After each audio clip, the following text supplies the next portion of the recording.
Le but de cette leçon aujourd'hui, c'est d'utiliser la probabilité pour faire des prédictions et comprendre et interpréter les chances et les associer à la probabilité. Alors finalement, vous allez avoir la définition pour dire c'est quoi la différence entre la probabilité et les chances.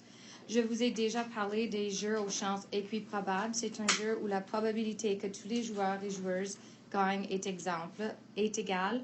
Par exemple, lancer une pièce de monnaie qui retombe sur le côté pile ou le côté face est un jeu aux chances équiprobables. On ne va pas lire la définition pour la chance pour tout de suite parce que je veux qu'on fasse une exploration en premier et par la suite revenir aux définitions. Donc, Sam et Dean sont de retour. Et là, ils doivent inventer un jeu aux chances équiprobables pour un travail de classe. Dean propose ceci. Il y a deux joueurs, A et B, possédant chacun un récipient.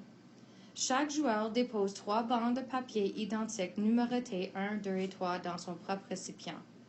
À chaque tour, les deux joueurs tirent une bande de papier de leur récipient. Le joueur A marque 1 point si le produit des deux nombres obtenus est inférieur à leur somme. Le joueur B marque 1 point si le produit des deux nombres obtenus est supérieur à leur somme. Et aucun des joueurs ne marque de point si le produit et la somme sont égaux. Après chaque tour, les joueurs remettent leur bande de papier dans le récipient. Il y a 10 tours par partie. Question principale. Est-ce que Dean a inventé un jeu aux chances équiprobables? Joue le jeu et inscris tes résultats ci-dessus. Donc, on va jouer le jeu. On va mettre la vidéo en pause et on reviendra par après. Donc, on a joué le jeu et là, on a une égalité. Est-ce que vous pensez que vous avez créé un jeu ou est-ce que ça, c'est un jeu aux chances équiprobables? Okay, vous allez prédire que oui. Alors, peut-être on a besoin d'examiner de plus proche les résultats. Okay? Donc, qui a gagné? Et la personne a gagné, c'était une égalité. C'était une égalité. Donc, mais si vous regardez, c'était comme pendant le jeu, c'était Nicolas qui menait pour longtemps. Et Julia qui a pris juste à la dernière minute, a pris pour avoir l'égalité.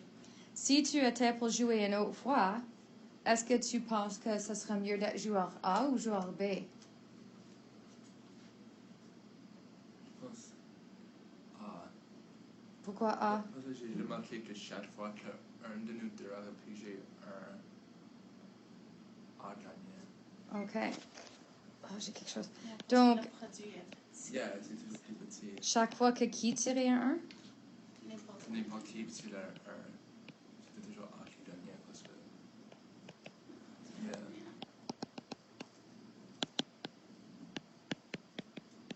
A gagné. Alors, mieux d'être A.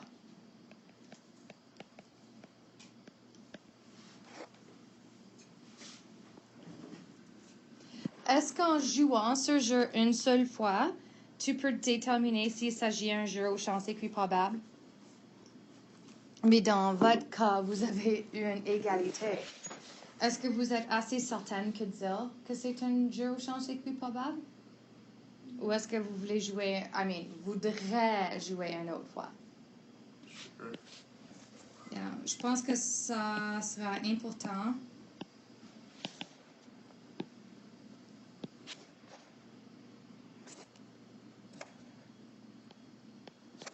Donc, on va jouer une autre fois pour voir vraiment ce qui se passe.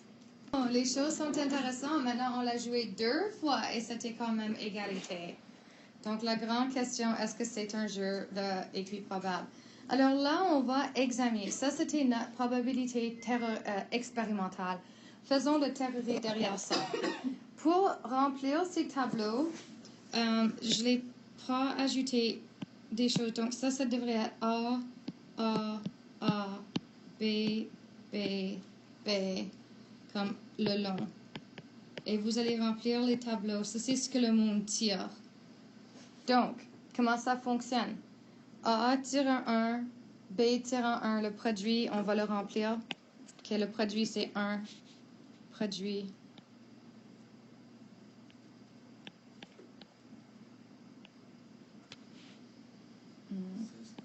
6, 9. Donc, si A tire un 1 et B tire un 1, qui gagne? Donc, vous avez un 2 et un 1. Le produit, c'est 1. La somme, c'est 2. Qui gagne? A. Si, encore une fois, ça c'est... J'ai pas écrit A à travers. A. Donc, si A tire un 1 et B tire un 2, qui gagne? A. Et si A tire un 1, B tire un 3, c'est A qui gagne. Tu avais raison. Nicolas avait dit quelque chose à propos des 1. Si A tire un 2 et B tire un 1, A gagne de nouveau. Yeah. Si A tire un 2, et ça c'est jamais arrivé, un 2 et un 2, donc ça c'est B. le produit, Oh, c'est une égalité. Parce que le somme et le produit est égal. Yeah, vous avez pas tiré ça. A tire un 2, B tire un 3, ça va être B qui emporte. A un 3, B un 1, c'est A. A tire un 3, B tire un 2, c'est B. Et le dernier, B aussi. Donc, combien de résultats est-ce qu'il y a possible? 9. Donc, quelle est la probabilité que le joueur A remporte la victoire? Donc, il y en a 1, 2, 3, 4, 5 sur 9 pour A. Et on veut toujours en décimal et en pourcentage. Donc, en décimal, c'est 0,55 et en pourcentage, c'est 56% de chance. Déjà, est-ce qu'on a assez d'informations pour dire si c'est équiprobable? Yeah, c'est 56% que A gagne. Ça, c'est pas égal. Okay? Mais regardons quand même la probabilité théorique que le joueur B remporte la victoire. Ça va être 3 sur 9 ou bien 0,33 ou 33%. Donc, 1, 2, 3. Alors, pas équiprobable.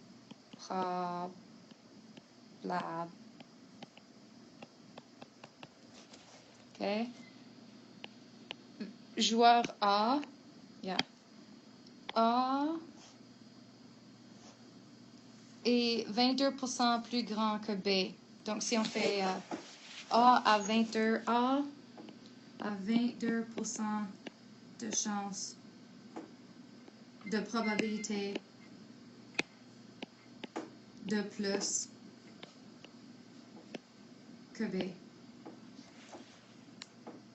Donc, est-ce qu'on peut modifier le jeu de Dean pour qu'il comporte les chances équiprobables? Donc, si égalité B gagne, alors là, on aura 5 sur 9 ou 4 sur 9. C'est plus. Yeah, c'est plus. Mais c'est pas équiprobable. On est un, c'est de inverser les rôles. Les rôles après chaque tour. On pourrait ajouter un 4e numéro. OK. Ajouter un 4e carte. Si on ajoute une autre carte, j'ai pas le tableau de fait, mais on aura A aura 7 sur 16 chances et B aura 8 sur 16 chances. Et là, on va voir si c'est encore mieux. Peut-être si on en ajoute 5, est-ce que c'est mieux? C'est 8 et 11. OK? Donc, ça, c'est toujours des bonnes idées. Inverser les rôles donc, après chaque tour.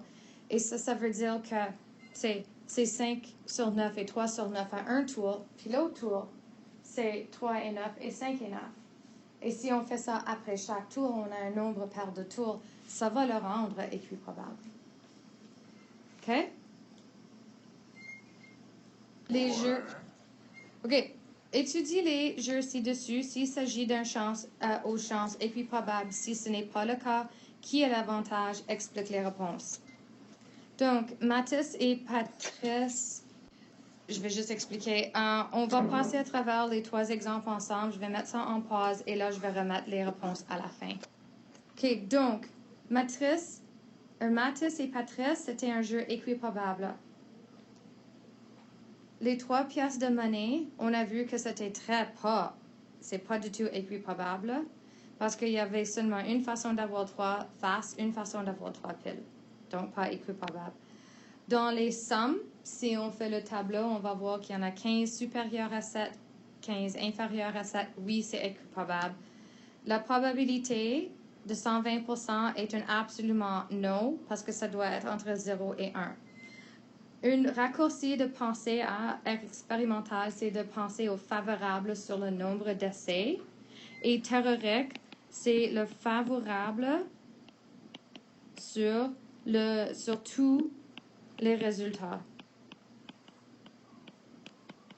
Et c'est souvent comme ça que vous allez m'entendre parler. OK? Donc, je vais montrer une blague que je peux te montrer demain et je vais afficher en classroom quelle question faire en devoir. Ciao!